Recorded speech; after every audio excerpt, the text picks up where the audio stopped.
ولا تعجل بالقرآن من قبل أن يقضى إليك وحيه وقل رب زدني علما. بسم الله الرحمن الرحيم. إن الحمد لله نحمده ونستعينه ونستغفره ونعوذ بالله من شرور أنفسنا وسيئات أعمالنا. من يهده الله فلا مضل له ومن يضلل فلا هادي له. أشهد أن لا إله إلا الله وحده لا شريك له وأشهد أن محمدا عبده ورسوله صلى الله عليه وعلى آله وصحبه وسلم. أما بعد. Alhamdulillah, pondok ini anda telah buat keputusan untuk membuat satu siri kelas celik Al-Quran. Dalam program ini, insya-Allah secara bersiri setiap hari akan ada dalam beberapa minit, tidak panjang, mungkin dalam setengah jam insya-Allah, yang mana kita akan lihat kepada ayat-ayat Al-Quran dan kemudiannya kita lihat apa yang kita boleh faham daripadanya dan apa yang kita boleh ambil untuk amal daripada ayat-ayat yang kita akan bacakan. Dan ini sebenarnya untuk membantu semua di kalangan kita. Pasti kita ingat bahawa kadang-kadang tiba-tiba ada keinginan untuk mengetahui apa itu dalam Quran. Dan kita beli Al-Quran dan kita beli terjemahan Al-Quran, kemudian kita belik-belik dan kita baca, tetapi tidak lama, sekejap dan kita rasa bosan dan kita hentikan amalan itu. Jadi kenapa kita berhenti? Kenapa ramai yang buat begitu kemudiannya berhenti separuh jalan? Ia adalah kerana kemungkinannya adalah kerana bila kita baca Al-Quran kita tak berapa nak mahir bacanya, terrangkak-rangkak. Kemungkinan bila kita baca kita tak memahami, jadi tak ada feel.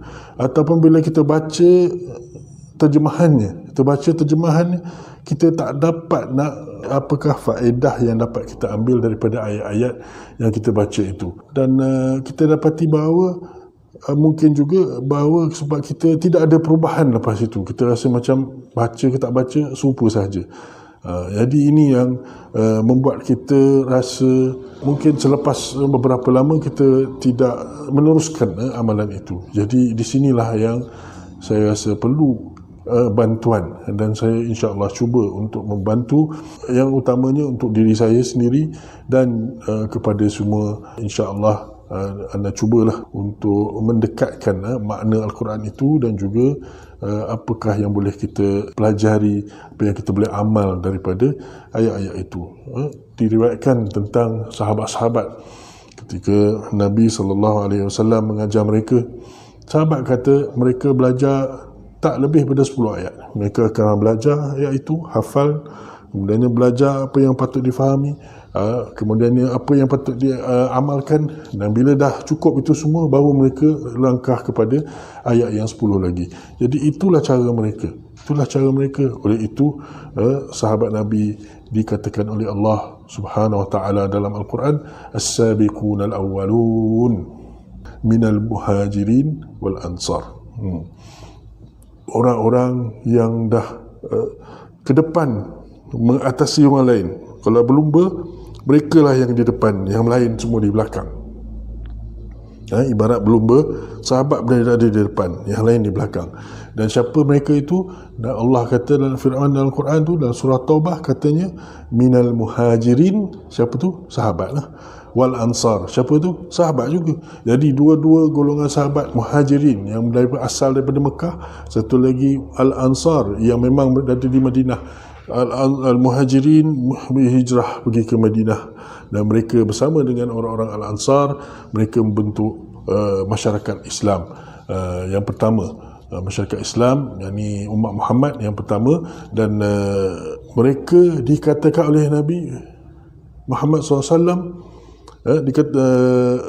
selepas kita faham tadi daripada ayat tadi, Allah kata mereka di depan, tu satu. Nabi juga ada sebut, iaitu khairun nasi qarni thumma alladhina yalunhum thumma alladhina yalunhum. Sebaik-baik manusia adalah generasiku. Ni mereka kat depan lah ni. Mereka kat depan. Jadi Kenapa mereka begitu? Sebab mereka faham Al-Quran tadi, mereka amal Al-Quran tadi. Tapi kita di mana? Kita di mana? Di sinilah kita perlu bantuan. Kita baca sendiri kita tak faham. Kita baca terjemahan kata-kata saja, ibarat apa?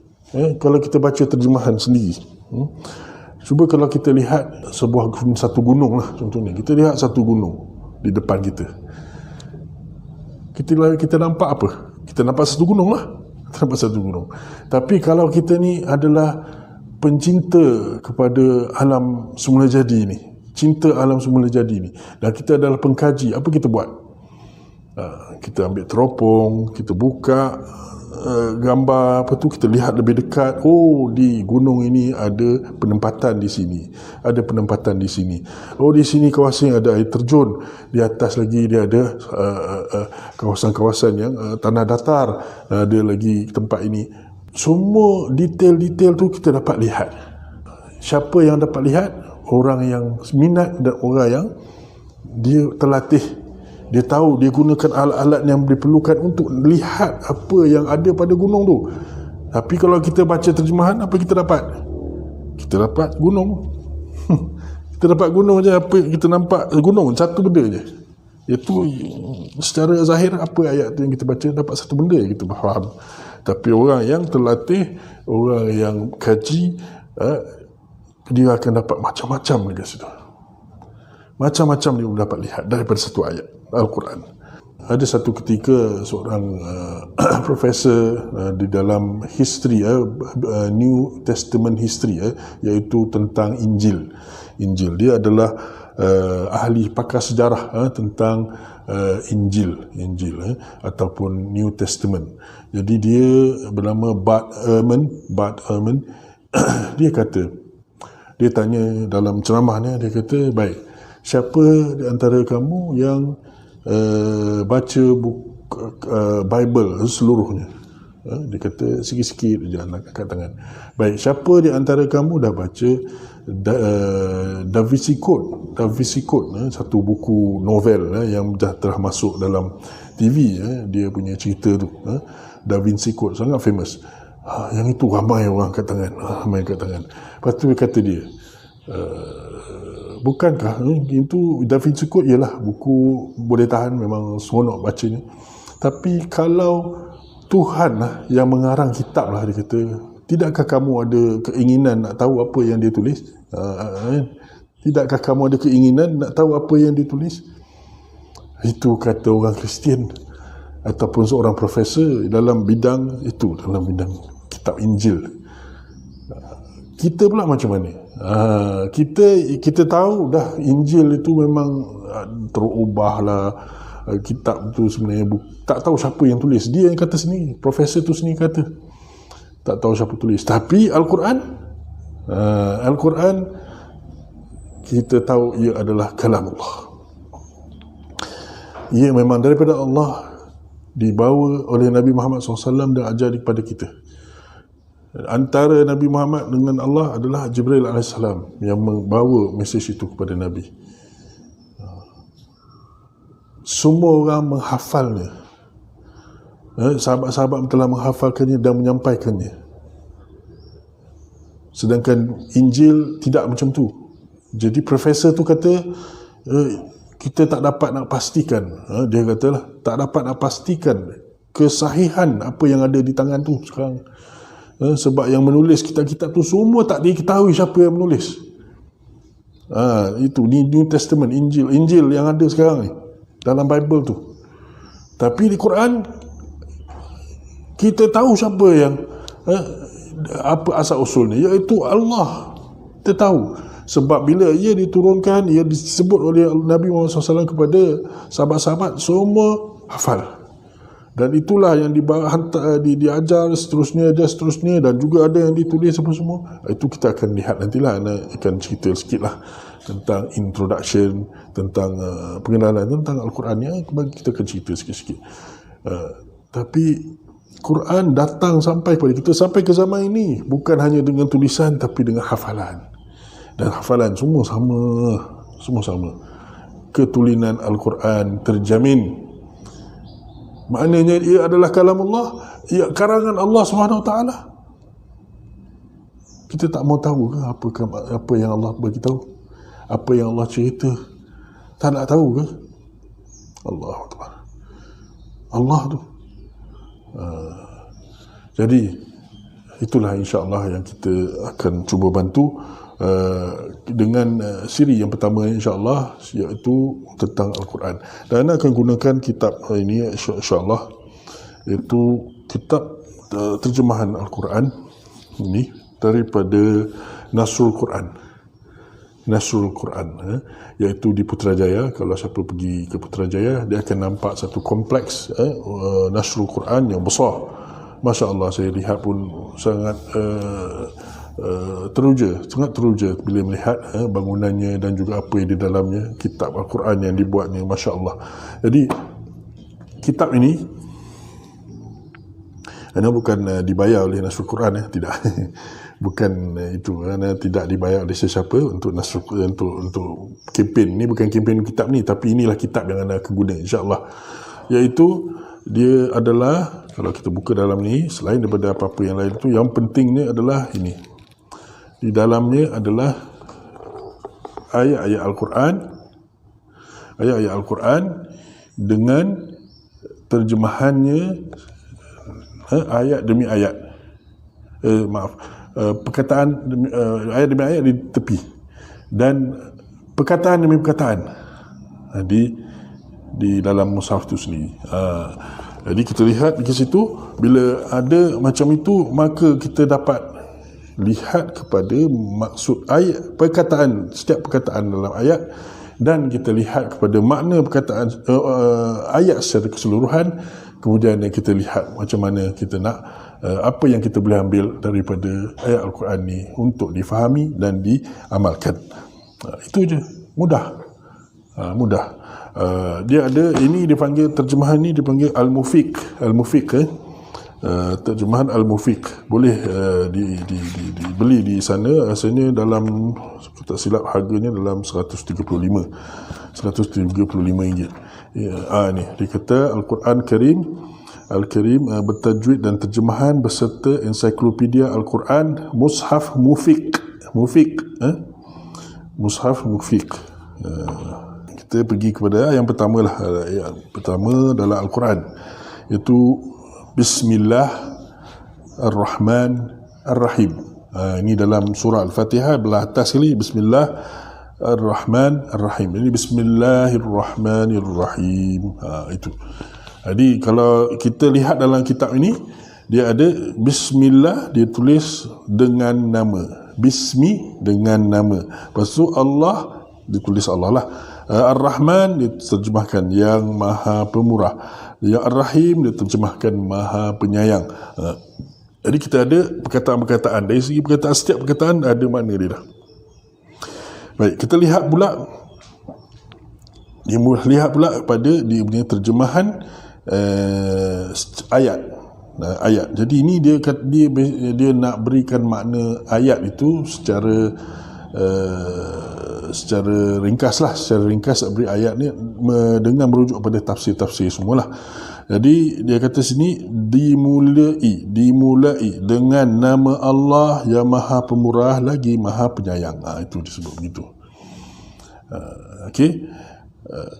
Kalau kita belajar dalam tafsir, contohnya dalam kelas-kelas tafsir, dia agak mendalam lah. Dia akan kata, baik, hadis ini mungkin ayat ini, adakah ia salah satu daripada ayat Quran atau tidak, dibahaskan perkara itu. Kemudian dia diceritakan tentang apakah nama-nama ayat Fatihah dan apa semua. Dia cerita secara terperinci lah benda-benda yang tulis dalam kitab tafsir itu. Kebanyakannya untuk kita yang mahu faham sedikit dan amal. Ia tidaklah penting sangatlah ilmu itu, tidak penting sangat ilmu itu. Jadi kita tidak pergi kepada perkara-perkara seperti itu. Jadi yang pentingnya kat sini, apa dia Bismillahirrahmanirrahim, apakah maksud dia? Itu yang kita dah baca tadi. Maksud dari segi ayat perkata tu, lafziyah tu, dengan nama bismi, dengan nama Allah, Ar-Rahman yang Maha Pemurah, Ar-Rahim Maha Penyayang. Okey, apa yang kita boleh faham daripada itu? Sekarang kita nak tengok apa yang kita boleh faham daripada itu. Baik, sebenarnya kalau dekat sini kita sebut Bismillahirrahmanirrahim, kita nak kata apa sebenarnya dengan nama Allah? Kalau kita kata kepada kawan kita atau isteri kita, kita kata dengan kawan. Saya kata kepada isteri dengan kawan. Isteri kata apa? Dengan kawan? Kenapa? Apa yang awak buat dengan kawan? Dia tanya kan. Jadi kita kata dengan kawan lah. Kan? Jadi itu macam tu lah lebih kurang. Kalau macam ni, kalau kita baca dengan nama Allah yang Maha Pemurah, yang Maha Penyayang, macam tu juga dengan kawan, dengan Allah. Apa yang dengan Allah? Jadi bila kita baca Bismillah, kita kena ingat dua perkara yang ulama kata, iaitu bila kita baca tu, kita sebenarnya nak mulakan dengan nama Allah tu. Kita nak buat sesuatu perbuatan yang penting, yang bagus, yang baik, yang soleh, yang disukai oleh Allah SWT, ataupun yang harus, kita mulakan dengan nama Allah. Maka perbuatan tu insya-Allah dapat apa? Berkat lah. Dia dah jadi berkat. Dia akan diberkati oleh Allah. Jadi kita kata dengan nama Allah ni, maksudnya di sini nak dapat keberkatan. Kita sebut nama Allah di permulaannya. Itu dalam terjemahan tadi, dia kata dimulai dengan nama Allah. Jadi dimulai ni, okeylah, dimulai boleh lah, baguslah dia tulis tu, dimulai dengan nama Allah. Apa yang kita mulai, apa sahaja yang kita buat. Jadi kalau baca Quran, kita mula baca Quran dimulai dengan nama Allah. Tujuan apa? Dapat keberkatan. Itu satu. Ni kita boleh amal ni. Kita boleh amal. Kita boleh amal bila nak baca Quran, nak dapat keberkatan bacaan. Keberkatan ni apa? Allah, satu lagi hal. Berkat ni apa? Berkat ni kata ulama, khairun kathir, banyak kebaikan. Jadi bila kita minta berkat pada sesuatu, keberkatan daripadanya, maknanya kita dapat banyak kebaikan daripadanya tu. Kalau saya nak pergi musafir, kata mula dengan bismillah, ataupun nak pergi keluar jalan kan, nak keluar dari rumah, bismillah tawakkaltu ala Allah. Itu sunnah Nabi ajar. Bismillah tawakkaltu. Dengan bismillah, dengan nama Allah juga. Aku tawakal pada Allah. Jadi kita jalan. Jadi kalau kita jalan keluar tanpa dengan nama Allah, ada berkat tak? Tak berkat. Jadi kemungkinan kita terima kena aksiden ke, kemungkinan Allah tak jaga kita ke, sana sini kita rasa macam apa ni kan, hampir-hampir nak kena langgar, hampir-hampir macam-macam benda yang tak kena lah. Tapi kalau kita keluar dengan bismillah tawakkaltu ala Allah, dengan nama Allah, dapat keberkatan, maknanya nak dapat kebaikan yang banyak daripada apa yang kita akan buat tu. Itu je sebenarnya. Itu nombor satu. Nombor dua, apa yang kita boleh ambil daripada bismillah? Bismillah juga bermaksud isti'anah, ataupun dia kata minta bantuan Allah, minta pertolongan Allah. Maknanya dengan pertolonganmu, atau dengan nama Allah aku mohon pertolongan kepadamu. Maknanya aku dengan nama Allah ni, maknanya aku minta pertolonganmu dengan namamu. Minta Allah bantu. Apa dia Allah nak bantu kita? Kita boleh buat sendiri ke? Naik basikal, boleh naik basikal sendiri? Dah belajar lama. Naik kereta, boleh bawa sendiri? Boleh kan? Boleh, sebab dah berapa tahun dah bawa kereta, tak ada masalah. Tapi bila tak ada pertolongan Allah kan, tak ada pertolongan Allah, kita start kereta, nak start kereta tak boleh, tak boleh. Pasal ni benda tu memang nak rosak dah. Tapi kan, rasa tu kita tak ada pertolongan Allah, kita tak ada bismillah, pasang, cuba on engine, tengok-tengok memang dia nak rosak dah rosak pun. Tapi kalau ada pertolongan Allah, Allah Ta'ala a'lam. Ketika banyak masa yang kita ada tu, kadang-kadang kita banyak bismillah, itulah yang menyelamatkan kita daripada terlewat, terlambat, nak ada benda, nak pergi appointment sana, appointment sini, kita start kereta, mungkin memang patut nak rosak dah, Allah bantu. Kita tak tahu. Sebab apa? Kita cakap bismillah dulu. Dua benda yang kita boleh dapat daripada sini. Bismillahirrahmanirrahim, dengan namamu untuk keberkatan. Tujuan keberkatan. Dengan namamu lagi satu lagi, tujuannya minta tolong Allah SWT. Ini dua kita boleh amal. Jadi setiap kali lepas ni, nak baca Quran ke, nak baca apa-apa ke, nak pergi naik basikal ke, nak pakai kasut ke, nak buat apa sajalah, Bismillahirrahmanirrahim. Kan? Mudah. Mudah insya-Allah. Jadi macam itulah kita nak akan belajar insya-Allah. Tidaklah rumit apa-apa sangat. Cuma ada benda-benda lagi lah sikit-sikit yang kita boleh tambah lah. Contohnya, kalau ada masa kita akan cerita tentang apa makna Allah, apa makna Rahman, apa makna Rahim, kan? Jadi bila kita ada makna tu semua tu, bila kita baca tu, rasa kelazatan tu. Kelazatan tu ada. Bila kita baca Al-Fatihah dalam Quran, dalam solat, kita boleh khusyuk sebab kita tahu apa kita baca. Ini salah satu benda yang kita perlu sangatlah. Kita nak baca dalam Fatihah, dalam solat tu banyak kita baca tapi tak tahu apa, tak faham. Jadi kita ngelamun lah, duk fikir benda lain lah. Alhamdulillahi Rabbil Alamin, otak ni duk cerita Hindustan lah, cerita mana masalah lah, cerita bola semalam lah, cerita COVID ni, semua dalam kepala, boom, lalu macam-macam dalam kepala, tapi mulut Bismillahirrahmanirrahim, sedap lah tu. Ini masalah kita.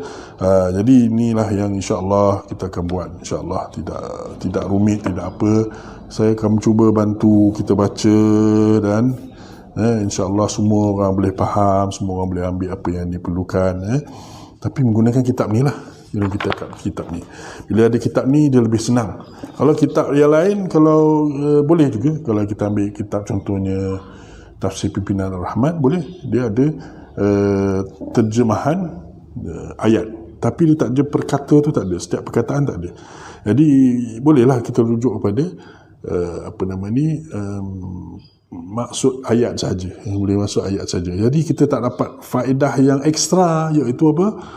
Faedah memahami perkataan satu-satu. Jadi bila diulang, asyik-asyik nama Rabb ni Tuhan. Okey, Rabb Tuhan kat sini. Tempat lain kita tengok Rabb Tuhan juga. Rabb Tuhan ni Tuhan 5, 6, 10 kali dah tahu dah. Kita dah hafal lah Rabb tu maknanya Tuhan. Kan? Jadi kalau kita kata baca ni Malik, okey, pemilik atau penguasa. Okey, tempat lain pun Malik kita nampak pula. Pemilik, penguasa. 10 kali, 60, 20 kali dah hafal lah maknanya.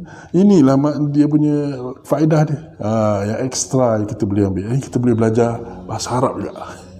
Belajar bahasa Arab. Jadi itulah insya-Allah yang kita akan lakukan. Ini sebagai permulaan lah. Itu yang saya ingin sampaikan. Harapnya semua dapat, siapa yang dengar ini dapat share kepada semua kenalan-kenalannya, dalam Facebook ke dalam apa ke, tolong share supaya semua dapat ambil manfaat. Kalau kita sendiri tak dapat pun, kurang-kurangnya boleh lihat video ni kemudian hari ataupun recording ni dalam Facebook dan juga dalam YouTube insya-Allah.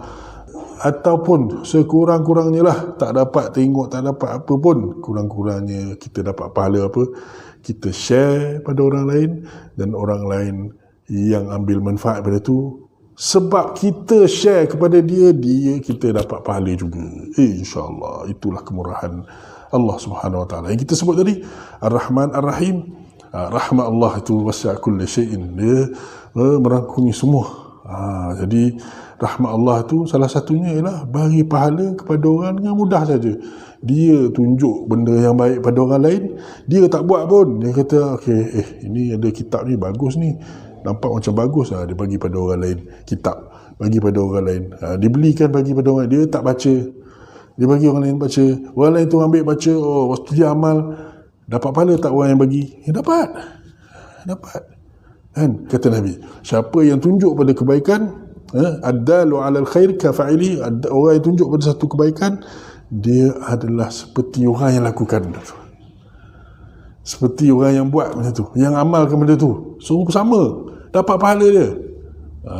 Jadi siapa yang amal sebab dia dapat pahala orang tu, macam orang tu dapatlah, dia dapat juga. Semoga diberikan taufik oleh Allah Subhanahu Wa Taala untuk bermula dan juga untuk meneruskan program Celik Quran ini, dan semua yang menghadirinya termasuk anda juga dapat manfaat daripadanya dengan izin Allah Subhanahu Wa Taala. Sallallahu ala nabiyina Muhammad wa ala alihi wa sahbihi ajma'in, walhamdulillahirabbil alamin. Subhanakallahumma wa bihamdik, asyhadu an la ilaha illa anta astaghfiruka wa atubu ilaik. Assalamualaikum warahmatullahi wabarakatuh.